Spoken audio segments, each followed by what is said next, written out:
وعلى آل إبراهيم في العالمين إنك حميد مجيد. قال الله تبارك وتعالى في كلامه المجيد: أعوذ بالله من الشيطان الرجيم. بسم الله الرحمن الرحيم. إن تجتنبوا كبائر ما تنهون عنه نكفر عنكم سيئاتكم وندخلكم مدخلا كريما. قال المؤلف والمفسر رحمه الله تعالى: أدام النفع بعلومه وعلومكم في الدارين آمين، إلى أن قال.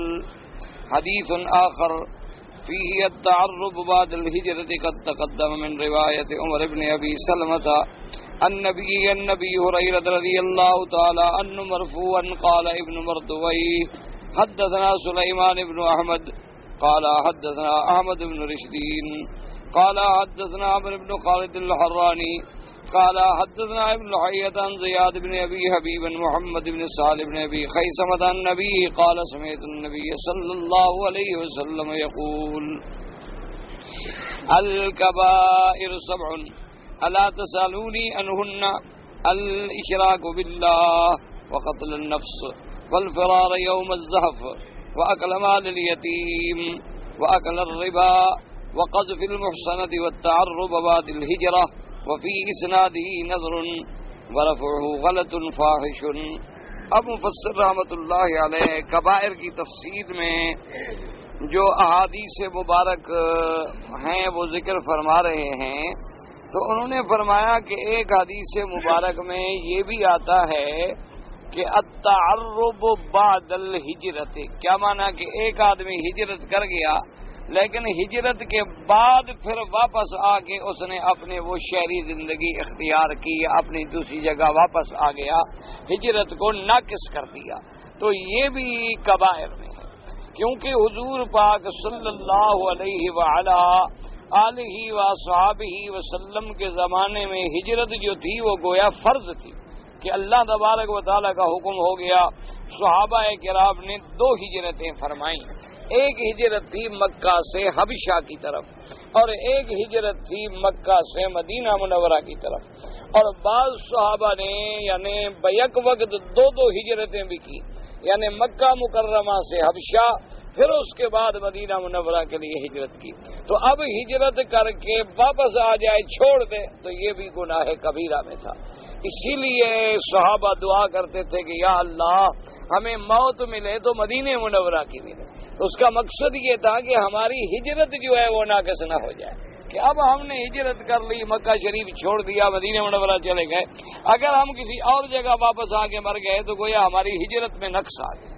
تو لہذا ہماری موت جو ہے وہ بھی مدینہ منورہ میں ہو تاکہ ہجرت کا کمال و تمام اجر جو ہے وہ ہمیں نصیب ہو جائے. لیکن اس سند کے اندر جو ہے بہرحال مفسر فرماتے ہیں قابل اعتراض سند ہے، اور جن لوگوں نے اس کو مرفوعاً ذکر کیا ہے، حضور پاک کی طرف نسبت کی ہے، رفع کی، وہ تو بالکل واضح غلطی ہے. فرماتے ہیں کہ اس روایت میں یہ آتا ہے محمد بن سالم بن ابی خیثمہ اپنے والد سے سالم بن ابی خیثمہ سے روایت کرتے ہیں، انہوں نے فرمایا کہ میں نے حضور پاک صلی اللہ علیہ وسلم سے سنا کہ آپ نے فرمایا الکبائر سبع، کہ کبیرہ گناہ جو ہیں وہ 7 ہیں. اور اس کے بعد فرمایا اللہ تسألونی عنہن، کیا ان کے بارے میں تم مجھ سے معلومات کرنا نہیں چاہتے ہو، یعنی پوچھنا نہیں چاہتے ہو، یعنی پوچھو کہ وہ کون سے 7 ہیں. تو فرمایا الاشراک باللہ، اللہ کے ساتھ شرک کرنا، وقتل النفس، کسی انسان کا قتل کرنا، والفرار یوم الزحف، اور لڑائی کے میدان سے پیٹھ دے کے بھاگنا، وَأَكْلَ مَالِ الْيَتِيمِ، یتیم کا مال کھانا، وَأَكْلَ الرِّبَا، سود کا کھانا، وَقَذْفِ الْمُحْصَنَةِ، پاک باز عورت پہ تہمت لگانا، وَالتَّعَرُّبَ بَعْدَ الْهِجْرَةِ، ہجرت کے بعد پھر آ کے اپنے آپ کو دوبارہ اصل جگہ پہ آباد کرنا. اس کی سند میں اعتراض ہے، ورنہ باقی تو ساری چیزیں آپ دوسری حدیثوں میں بھی پڑھ چکے ہیں.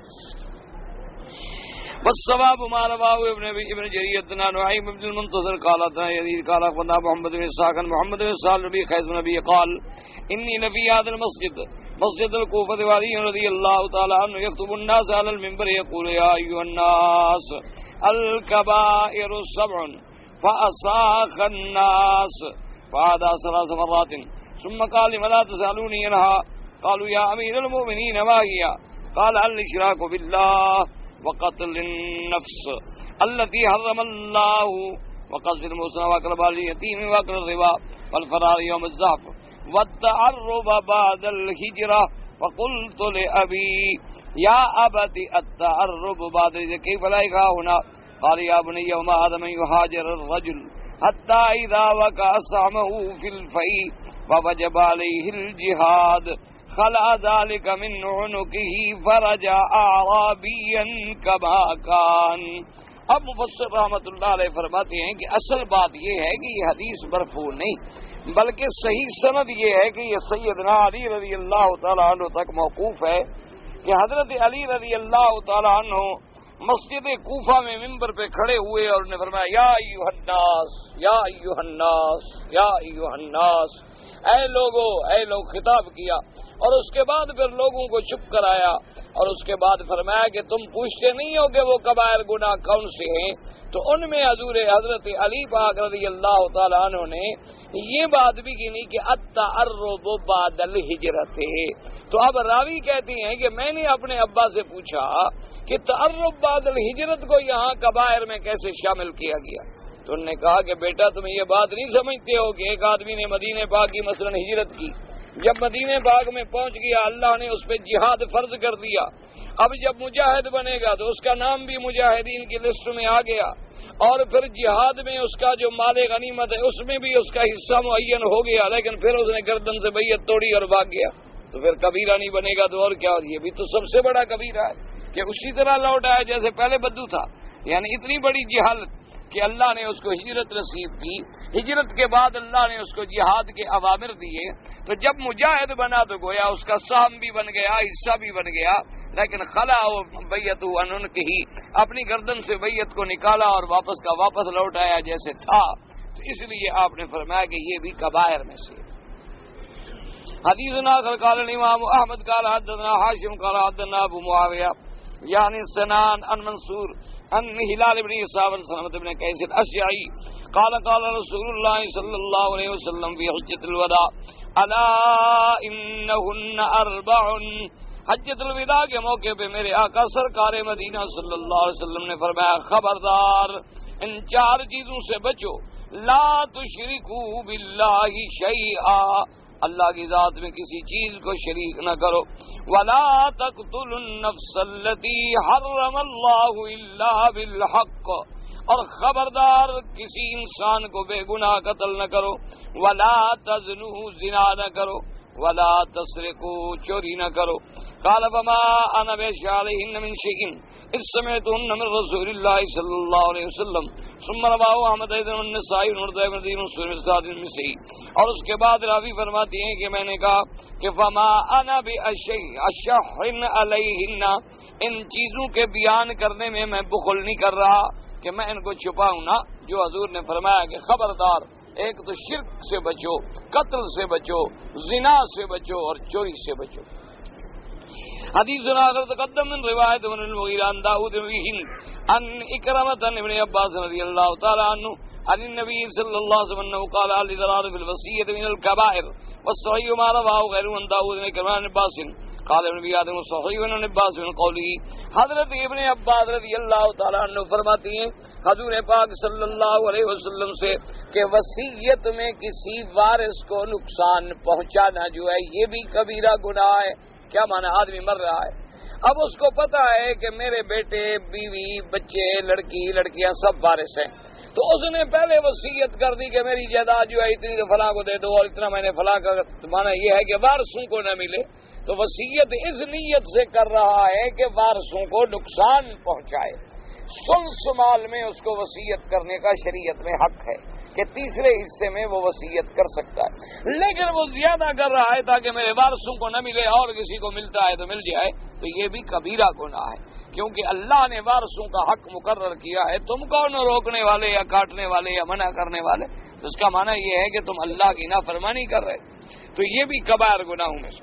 حدیث آخر فی ذلک قال ابن جریر حدثنا ابو قریب قال حدثنا احمد بن عبد الرحمن قال حدثنا عباد بن عباس جابر بن زبیر عن القاسم عن ابي امامة ان اناسا من اصحاب النبي صلى الله عليه وسلم ذكروا الكبائر وهو متكئ فقالوا الشرك بالله وأكل المال اليتيم والفرار من الزنا وقذف المحصنة وعقوق الوالدين وقول الزور والغلول والسحر وأكل الربا.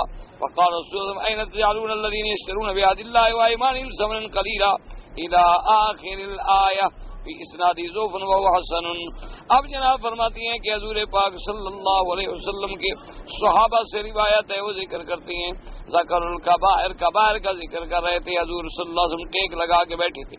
آپ نے فرمایا کہ کبیرہ گناہوں میں شرک باللہ، اللہ کے ساتھ شرک کرنا، یتیموں کا مال کھانا، میدان جہاد میں سے بھاگنا، کسی پاک عورت پہ ناحق تہمت لگانا، والدین کی نافرمانی کرنا، جھوٹی بات کہنا، بالغلول مال غنیمت میں سے خیانت کرنا، بس سحر جادو کرنا، سود کا کھانا، یہ سب کبیرہ گناہ ہیں جو انسان کو ہلاک و برباد کر دیتی ہیں.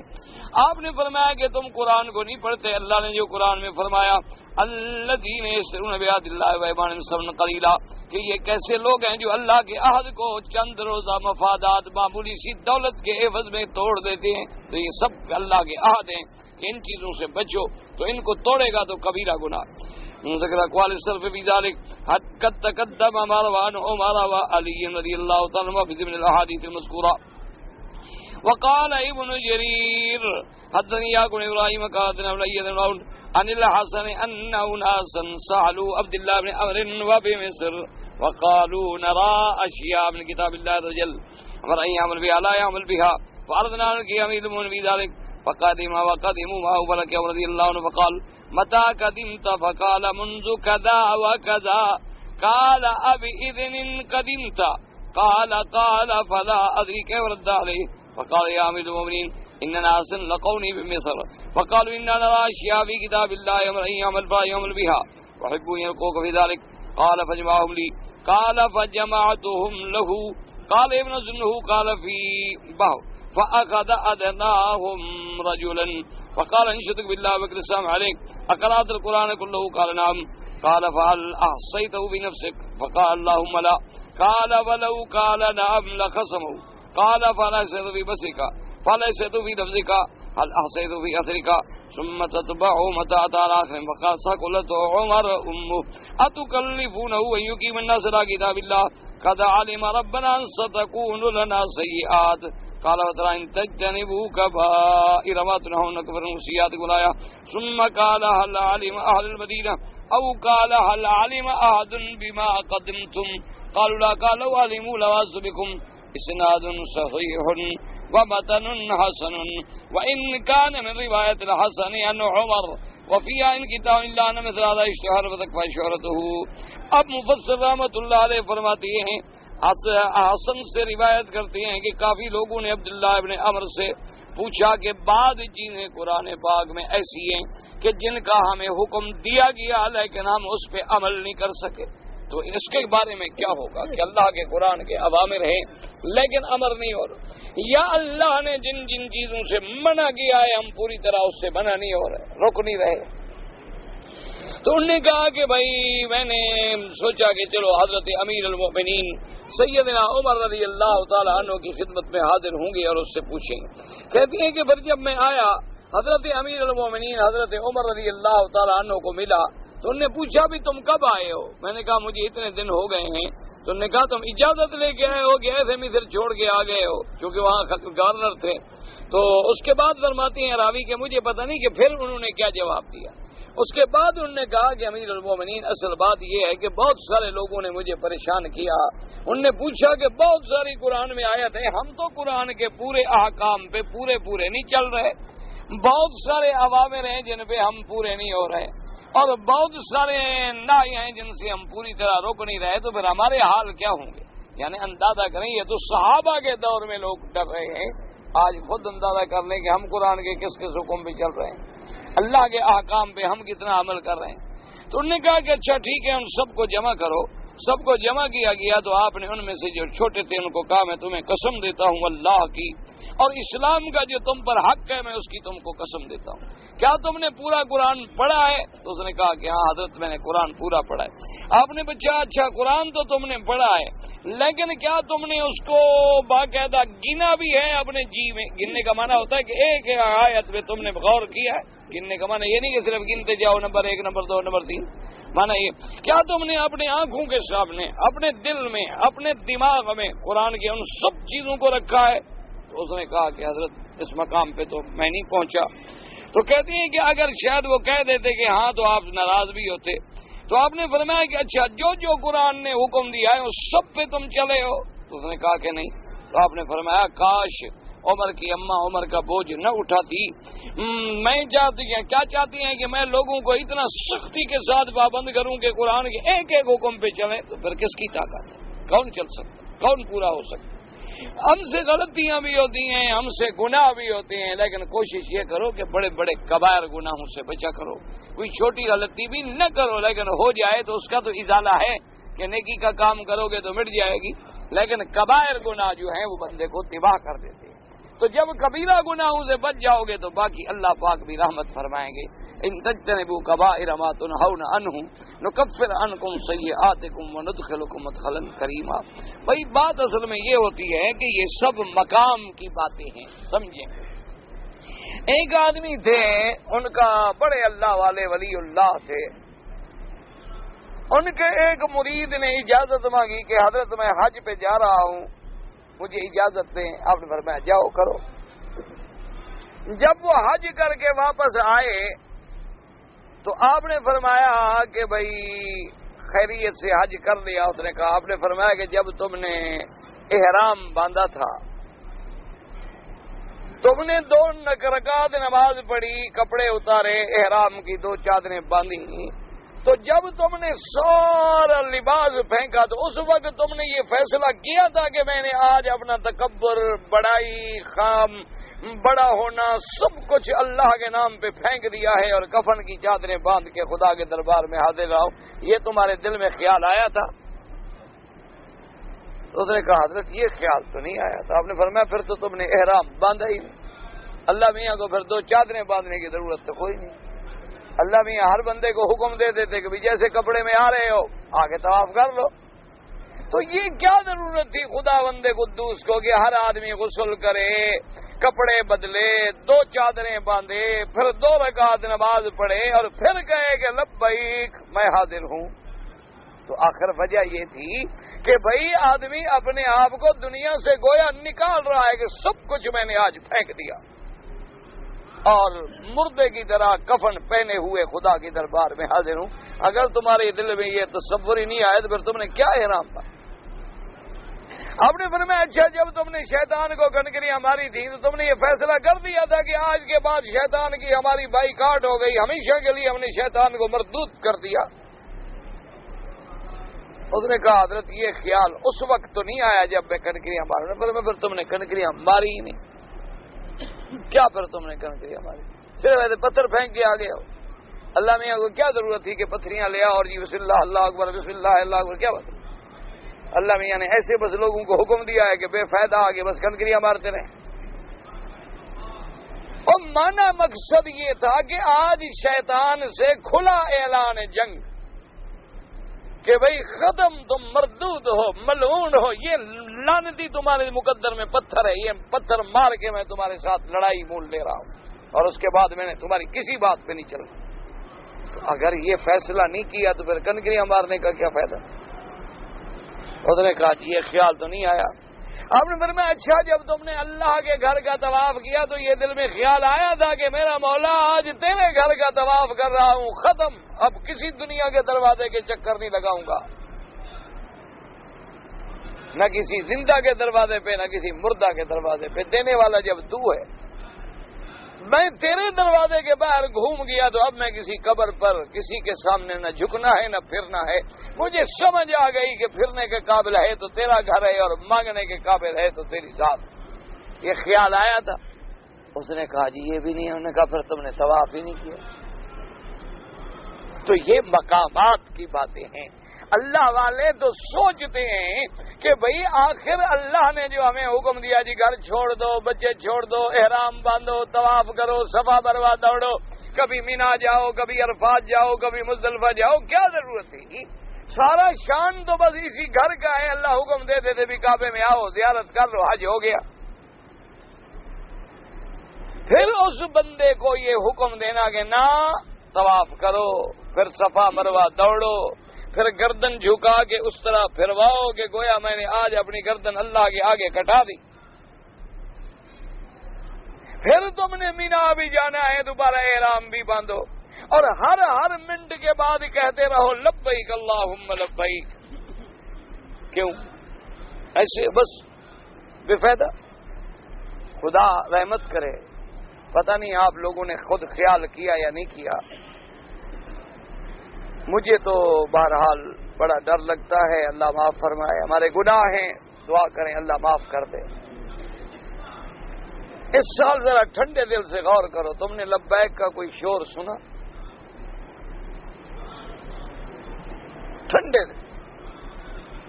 جتنے دن تم حج کرنے گئے، 5 دن میں مکے سے مینا تک، مینا سے عرفات تک، عرفات سے مزدلفہ، مزدلفہ سے مینا، تم نے کتنے لوگوں کو لبیک پڑھتے ہوئے سنا؟ کبھی کبھی کسی خیمے میں کسی نے دعا کرا دی، کوئی معلم کھڑا ہو گیا، کوئی مولوی کھڑا ہو گیا، اچھا بھی دعا کرو، لبیک پڑھو، لبیک پڑھو، 5 منٹ کے بعد سلام. یعنی اندازہ کریں کہ آج سے 5 سال پہلے ذرا سوچو، 10 سال پہلے ذرا سوچو، حرم، گلیاں، محلے گونج رہے ہوتے تھے. رات کو آدمی نیند سے اٹھ کے بیٹھ جاتا. ابھی کیا ہو گیا؟ نیچے دیکھو تو قافلہ حاجیوں کا جا رہا ہے، لبیک اللہ اکبر. معلوم ہوتا تھا کہ شہر گونج رہے ہیں، گلیاں گونج رہی ہیں، مینا گونج رہا ہے، مزدلفہ گونج رہی ہے. اچھا آپ عرفات میں گئے، ایمان سے کہیں آپ نے کتنی دیر خود لبیک پڑھا اور کتنی دیر لوگوں کا سنا ہے؟ ہر آدمی اس بات پہ ٹوٹا ہوا تھا. کوئی برف لے رہا ہے، کوئی پانی لے رہا ہے، کوئی شربت پی رہا ہے، کوئی بسکٹ لے رہا ہے، کوئی بپسی لے رہا ہے، کوئی سیب خرید رہا ہے. لڑ رہے ہیں، بھاگ رہے ہیں، جھگڑ رہے ہیں. اچھا نماز پڑھی، کسی نے ہاتھ اٹھایا، 2 منٹ کے اچھا جی دعا ہو گئی، ماشاء بات آ گیا جی. وجہ کیا ہے کہ وہ احساس مر گیا ہے کہ ہم کیوں آئے ہیں، میلہ ہے. کتنے لوگ ہیں جو مینا میں گئے، واقعہ ہو گیا، حادثہ ہو گیا، ہر جگہ ہو جاتا ہے. ساری دنیا میں زلزلے آ جاتے ہیں، ساری دنیا میں حادثے ہو جاتے ہیں، ٹرینیں ٹکرا جاتی ہیں، ہزاروں آدمی مر جاتے ہیں، بحری جہاز ڈوب جاتے ہیں، ہوائی جہاز کریش ہو جاتے ہیں، بڑی بڑی ایڈوانس دنیا میں آگ لگتی ہے، محلات بڑے بڑے سینٹر جل جاتے ہیں. اور جو ملک اپنے آپ کو بڑا ترقی یافتہ کہتے ہیں کہ چاند پہ پہنچ گئے، وہ بھی آگ نہیں بجھا سکتے. دنیا میں ہوتا ہے. لوگوں نے احرام چھوڑ دیے، حج چھوڑ دیا، گھر واپس، السلام علیکم جی، اور جی بڑی تکلیف تھی جی، گرمی تھی جی، ہم نے چھوڑ دیا، اور جی احرام ہم نے چھوڑ دیا تھا، اب کیا حکم ہے؟ اس لیے یاد رکھیں، اللہ تبارک و تعالی رحمت کرے. جیسے کہ علامہ اقبال نے کہا تھا نا کہ رہ گئی رسم اذاں، رہ گئی رسم اذاں، روح بلالی نہ رہی. اور نے کہا اب اذان ایک رسم تو ہے کہ اللہ اکبر اللہ اکبر، بڑے خوش آواز اذان، لیکن وہ بلال والی روح نہیں رہی. وہ جو سیدنا بلال کی ندا میں، پکار میں، تکبیر میں، تحلیل میں، تحمید میں ایک اثر تھا کہ کفر کانپ گیا، شرک ہل گیا، کافروں کے محلات میں زلزلے آ گئے، اللہ اکبر کے نعروں سے محل لوگوں کے گر گئے، قلعے گر گئے. صرف اللہ اکبر کے نعروں سے مسلمانوں نے جنگیں جیت لیں. آج وہ نہ نعرہ ہے، نہ وہ جذبہ ہے، اور نہ وہ تڑپ ہے، نہ وہ اخلاص ہے. بس ایک میلہ ہے، ماشاءاللہ. کیسے جی؟ وہ ماشاءاللہ جی حج پہ آئے ہیں، ماشاءاللہ. شیطان کے ساتھ کھڑے ہیں، فوٹو کھنچوا رہے ہیں. مجھے بتاؤ یہ کون سا حج ہے؟ یہ حج کی کون سی قسم ہے؟ غارِ حرا پہ چڑھ رہے ہیں کہ جی ہاں حضور مدنی سرکار آئے اور آپ نے زندگی گزاری، اور فوٹو کھنچوا رہے ہیں. حضور فوٹو کھنچوانے گئے تھے؟ حضور نے تو فوٹو کھینچنے کھنچوانے دونوں پہ لعنت بھیجی ہے. تم اس جگہ کھڑے ہو جہاں محمد مدنی کھڑے ہیں اور کام کیا کر رہے ہو جو حضور کی نافرمانی کا ہے. وہ غار تو معین ہے نا. چلو مکے میں تو حضور کا قدم اللہ عالم یہاں آیا یہاں نہیں آیا اللہ جانتے ہیں, لیکن وہ جگہ تو معین ہے نا کہ لازماً وہاں حضور پاک آئے ہوں گے, بیٹھے ہوں گے, چلے ہوں گے, اٹھے ہوں گے. ہر جگہ حضور کے قدم آئے ہوں گے. کہیں نماز پڑھی ہوگی, کہیں ذکر فرمایا ہوگا, کہیں آرام فرمایا ہوگا, کیونکہ مہینہ مہینہ حضور غار میں رہتے تھے. تو آخر انسان باہر آتا ہے, اندر آتا ہے, بیٹھتا ہے, اس عین مقام پہ کھڑے ہو کر محمد مدنی کی نافرمانی. تازہ شیطان کو کنکریاں مار کے بائیکاٹ کر رہے ہیں, کنکریاں مار کے فارغ ہو کے پہلا کام کیا ہے, داڑھی پہ اس طرح.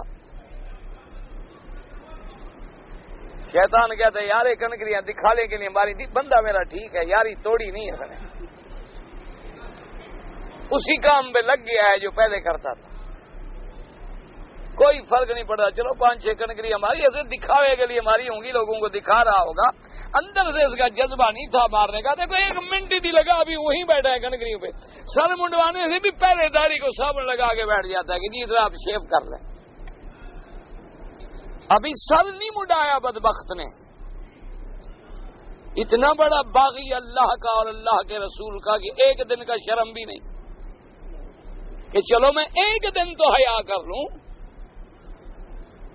20 گھنٹے اصول ہوتا ہے نا کہ کسی کا آدمی نمک کھاتا ہے, کہتا ہے یار پسینہ تو سوکھنے دو, بعد میں گلا کرنا.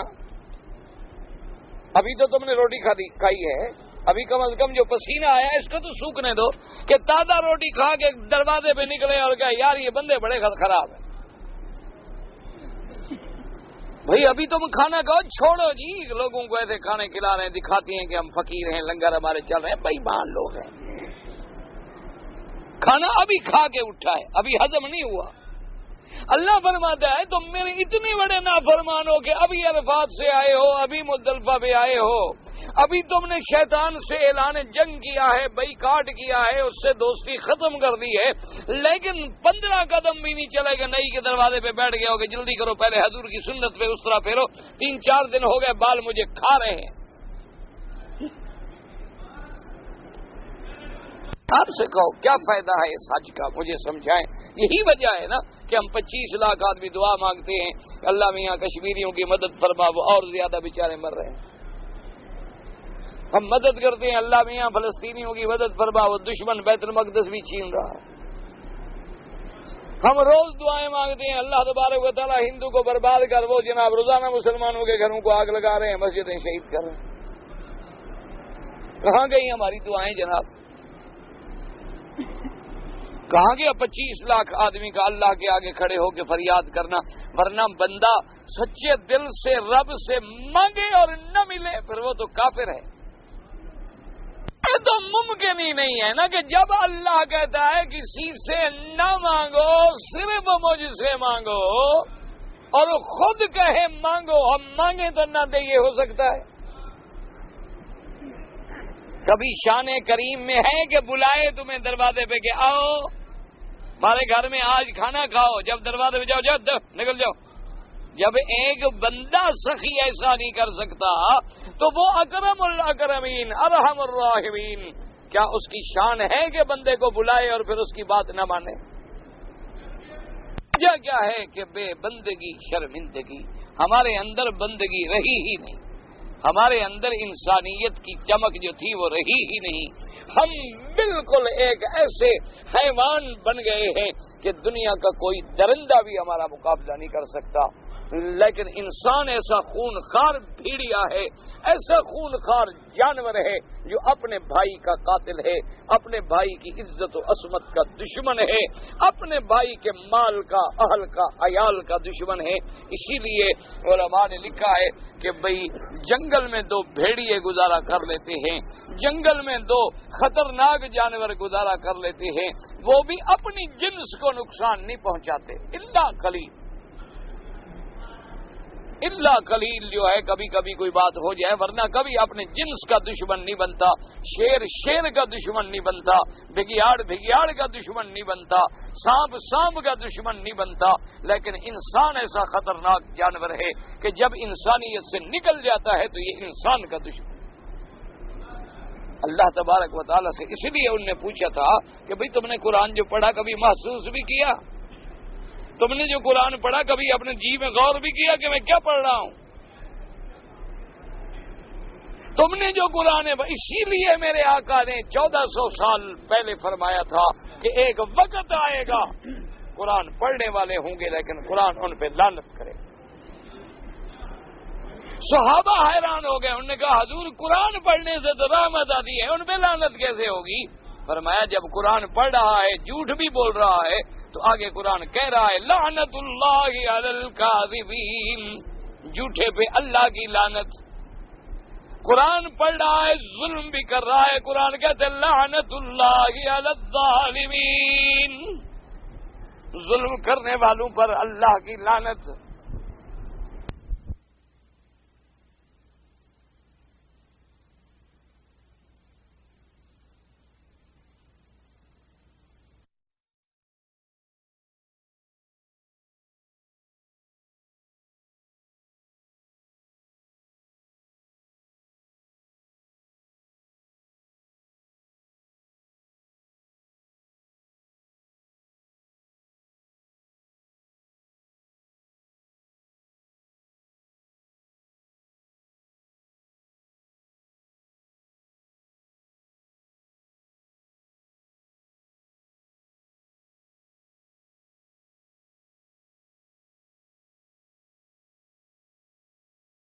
بچائے اور باقی گناہوں سے ہمیں معافی عطا فرما دے.